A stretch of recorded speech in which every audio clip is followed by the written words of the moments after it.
Long time no see. It's been, what, over a year since I made a video. I feel like explaining myself. No inspiration. I haven't felt motivated.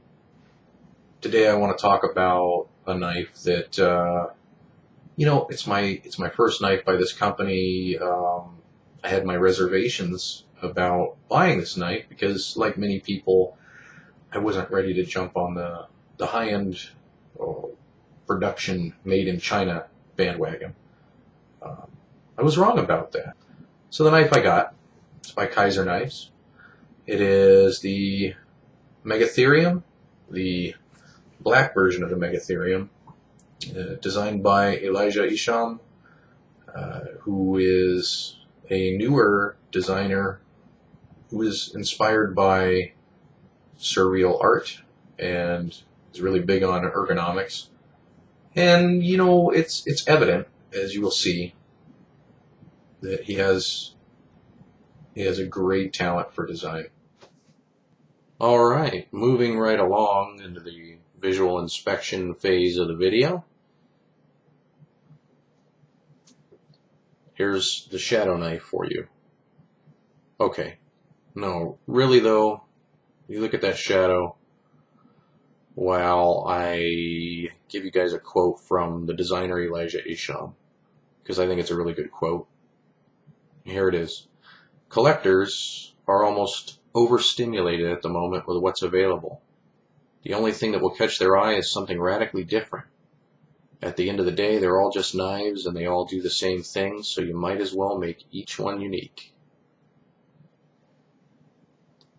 Well, I dare say the Megatherium is that unique. Even closed, it's an item of curiosity, bizarre and attractive in its nature. But my channel is more about the practical aspects of defensive pieces, backup pieces, and so we have to speak to those items and just take in the beauty as it comes along, as it is part of the package. So I'll wait until I have it open before we talk about the stats, and the stats I'm going to pull right off of Blade HQ, or I should say the specifications. Alright. Handle contours. Okay, you can see the different planes, alright, that are contoured into the titanium slab. I should say slabs, as in both sides. Alright, so flat, high points, flats, and then you see that carries over up here as well. Move it so that the light affects it there. It's a nice thing about this antiqued black wash, acid stone wash, whatever you want to call it, finish. It shows you the high points where the transition from one flat to another begins, carrying over to the other side. We could talk about a couple things that I'm really fond of here. You could see the lock bar and the relief specifically. Alright, the lock relief is positioned south of the pocket clip's terminus, or where it ends. I like that. I find that when a pocket clip crosses the bridge of the lock relief, sometimes fabric gets caught in that area, in that little pocket. Pocket clip, pocket C's, haha. Let's talk about the pocket clip. It's got an interesting shape to it. That's more attractive than it is functional, but it has enough width here and a good angulation for indexing it and withdrawing from the pocket, as I'll show you later. The pocket clip, nice and thick. and it kind of where it attaches, or where it affixes to your pocket, it has good tension, maybe a little too much for some, and it's like a pin. It's like a pin style, so it focuses a lot of the pressure into one point. I like that. Overall, nice pocket clip, well done. Going back to the lock bar, there's the two screws which secure the steel lock bar insert, to prevent excessive wear over time. Really good and standard feature pretty much these days on titanium frame locks. The lock bar itself is of the shorter variety, rather than having the cutout go all the way down here. I like that. I don't know if it adds any strength, but I think it's more appealing visually. I think it puts a lot more of the thick material in line in a position of strength with regards to negative pressure on the blade. But I'm no engineer, so I could be just talking out of my behind right now. I feel like it makes sense, though. The opening, I'll call it an eye, because it looks like an eye of some sort. The opening eye works,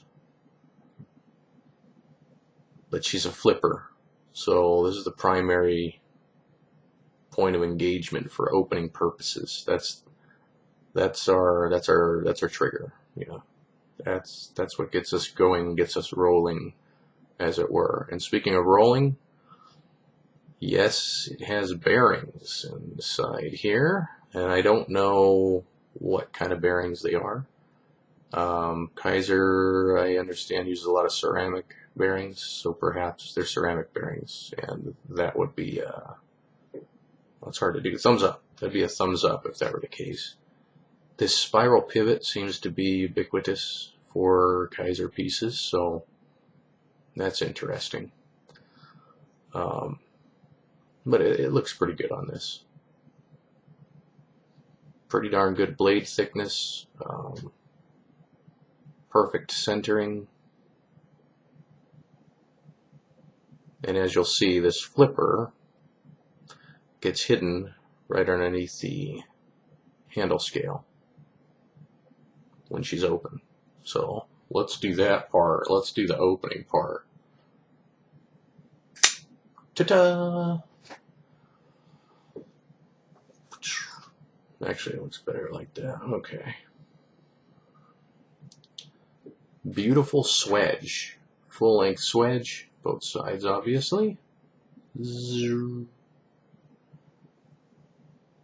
got the Kizer logo on the one side.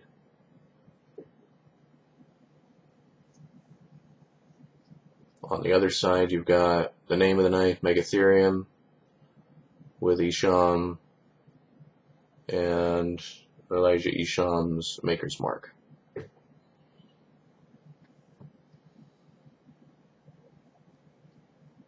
Perfect, in my opinion, lock bar engagement.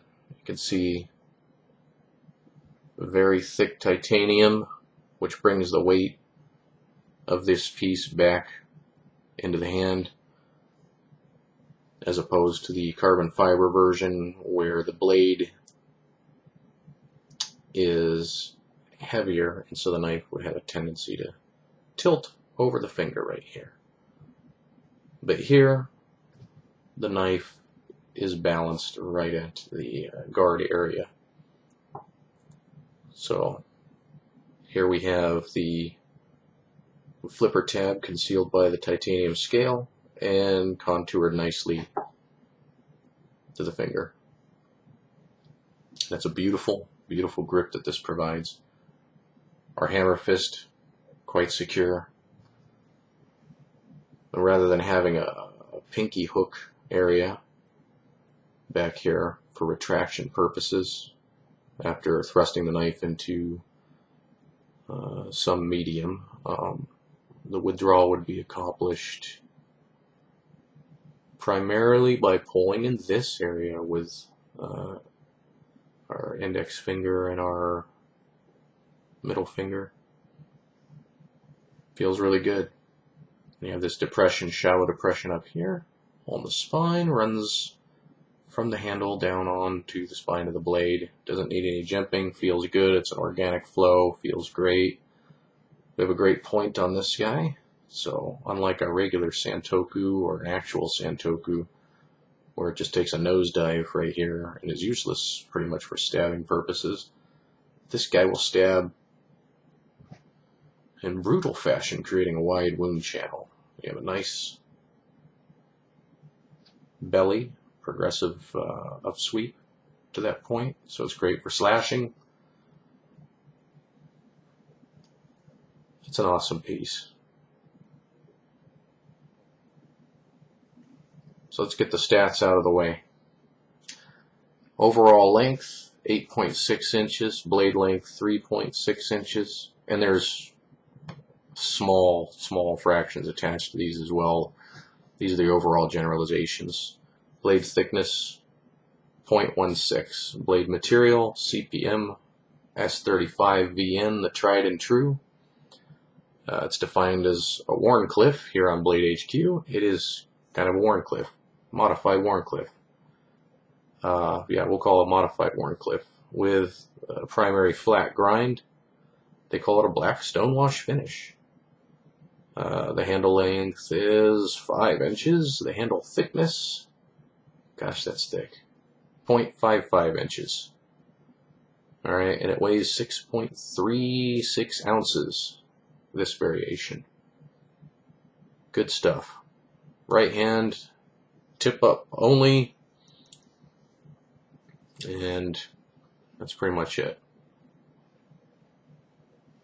So I think this is absolutely a wicked, wonderful tactical folder. It'll make an excellent backup piece. It'll make an excellent utility piece.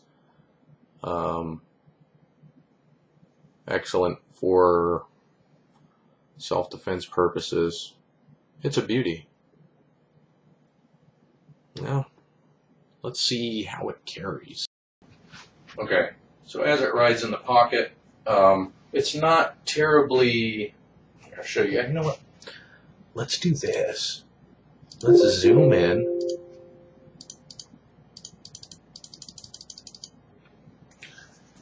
Okay. It doesn't ride terribly deep. It doesn't ride terribly high. I like symmetrical pocket clips that offer a wide surface for me to grasp. You know, there it is. And it brings the knife essentially into a deployable state. I love that sound.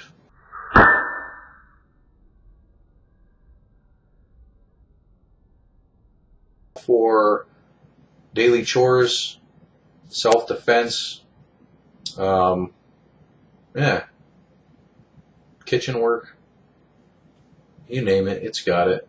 Have a nice day. Thank you for watching.